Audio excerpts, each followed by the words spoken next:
محمد الحجري، المشجع الذي يعرف بالمشجع المنحوس. أنا أعتذر. لا تعتذر، حلوة صارت. حبيبي كيف أمورك؟ محمد أنا سعيد جدا إنه ألتقي بك الآن يعني حبيبي، ولكن للأسف يعني ترتدي زي كرواتيا، وكرواتيا خسرت وخرجت. اي والله، وهنا تبدأ القصة. كيف؟ يا أخي كل فريق أشجعه يخرج. ليش؟ الله أعلم. والله هي نحاسة، ما أعرف، يمكن في عدم رضا الوالدين، الله أعلم. يا أخي والله ما فهمت، كل فريق أشجعه يخرج. طيب قل لي الفرق اللي شجعتها وخرجت. هذه الضحية التاسعة. التاسعة. تقريبا. لا حول ولا قوة. انزين يا أخي شوف، في البداية شجعت الأرجنتين اللي هم اليوم في النهائي وخسروا أمام السعودية. انزين شجعت قطر في الافتتاح وخسروا من الإكوادور. شجعت السنغال وخسروا السنغال. شجعت البرازيل وخسروا من كرواتيا. شجعت كوريا ضد البرازيل وخسرت كوريا. شجعت ايش بعد ذكروني يا شباب.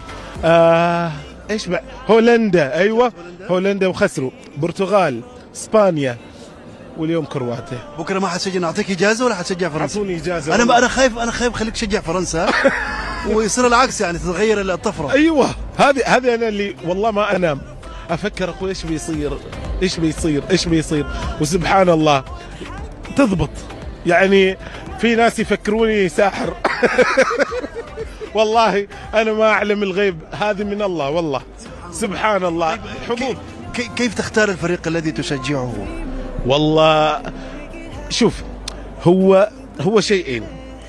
احيانا اكون ابغى مثلا الفريق هذاك يخسر، فانا احب اشجع هذا الفريق، فاروح اشجعه يخسر، يطلع الفريق اللي انا اشجعه. لازم نعطيك اجازه بكره، شو رايك؟ لا المغاربه بيذبحوني. لا والله المغربيين كلهم موصلين. الله سمعت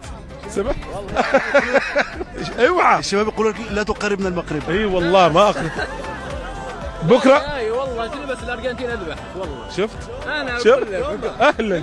هذه تهديدات القوى مباشره. تهديدات. اذا انا اقترح عليك ايوه تاخذ اجازه. اخاف انخطف يا شباب. لا ان شاء الله.